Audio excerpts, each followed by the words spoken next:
Hello, everybody. It's George from Ireland. Well, there I am finishing off eating something. You've never seen that in such a professional YouTube channel. So, in this video, I'm looking at the Russo-Ukrainian war's impact on Moscow's relationship with New Delhi.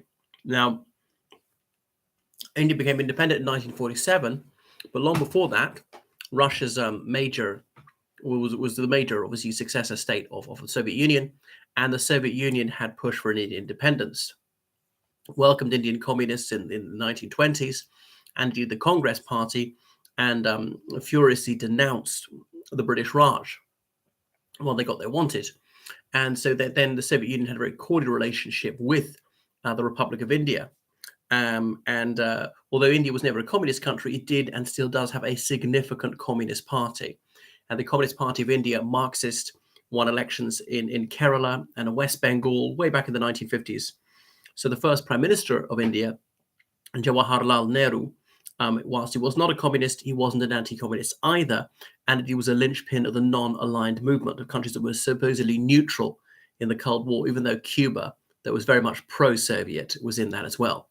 And so it's continued. And in the early years of Indian independence, India gradually weaned itself off armaments purchases from the United Kingdom and began to buy Soviet weaponry. They preferred to give the money to the Soviets, and they had sympathies in the communist direction, despite not actually being Reds.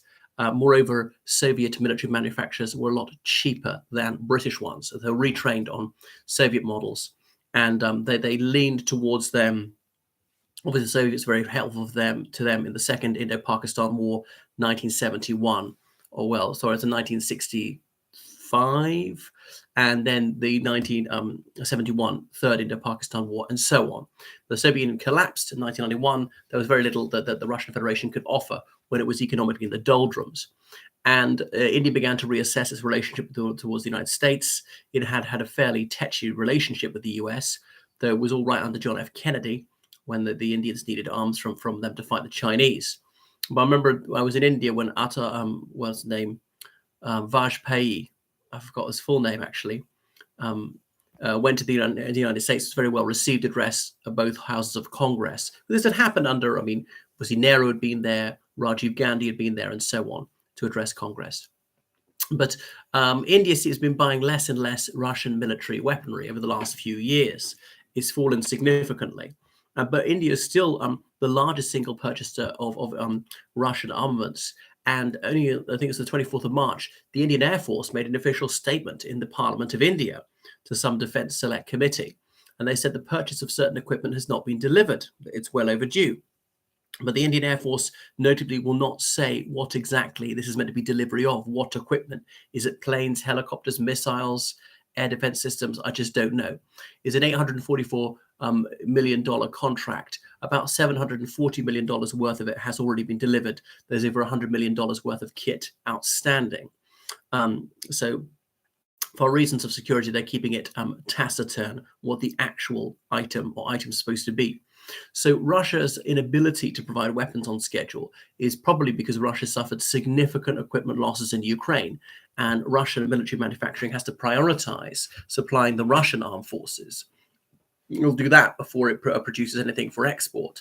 And as I pointed out previously, after hydrocarbons, arms were Russia's biggest foreign exchange earner. Now, India has leaned towards Russia in this conflict, been one of about 40 countries which abstained in the United Nations on the Ukraine war, has no sanctions on Russia whatsoever, trades with them completely as normal. Likewise, there's no sanctions on Ukraine, so they say they're neutral. There were hundreds of Indian students and other Indians resident in Ukraine when the war broke out. One of them evacuated, one of them was killed, actually, and that's it. Narendra Modi has met Putin, has said that the war ought to be ended by negotiation, even used the word war, didn't use the Russian lie, the term special military operation. Of course, the G20 took place recently, as in the group of 20, the 20 largest economies, plus the European Union, hosted by India. It's India's turn. They rotate between all 20 members. And Sergei Lavrov, the Russian foreign minister, was there.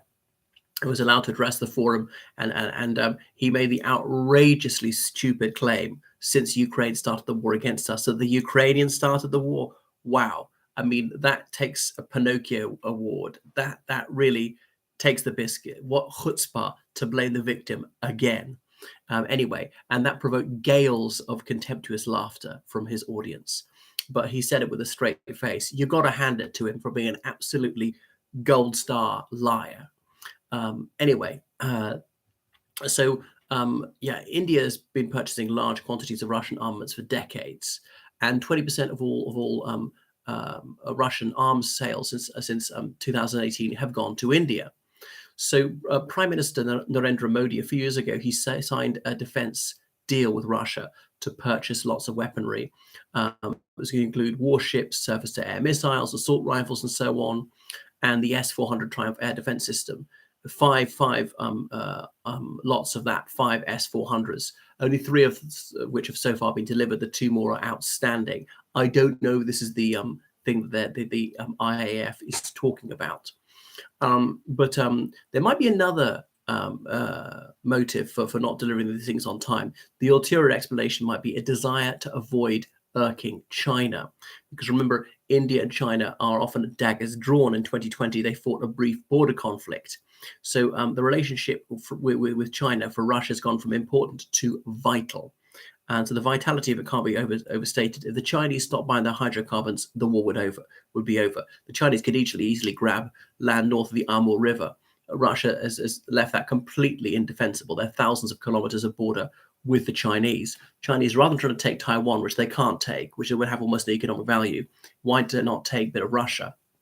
And nobody's going to come to Russia's aid and just get the oil and gas for free. Anyway. So remember, China's ally is Pakistan, which of course is a mortal enemy of India.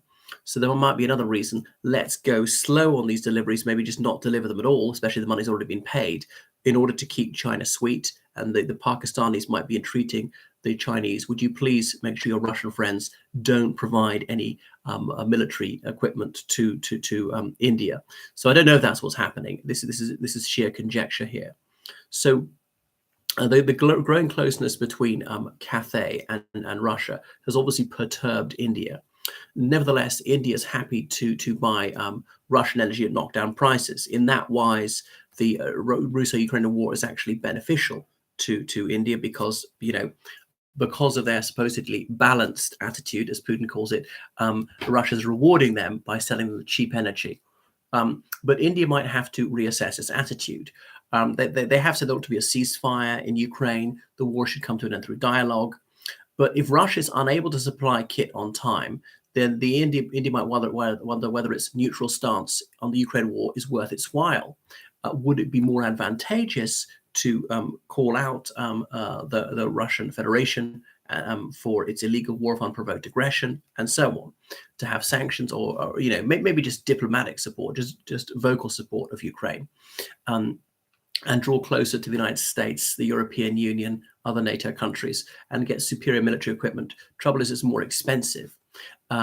So India's been reducing its volume of arms purchases from Russia for years. It was about 64% of all Indian arms purchases were from Russia in 2013, down to about 45% last year, and going to carry on going down. But I think that decline will be accelerated by this. So do I think that India is going to draw away from Russia? I do, actually, but in the medium term, might be several years before something significant happens like that. So far, India's been able to maximize its advantage, exploit this position with regard to the Ukraine war, but there might be fewer and fewer dividends paid from them sitting on the fence in this way. Right, thank you for watching my video. Goodbye.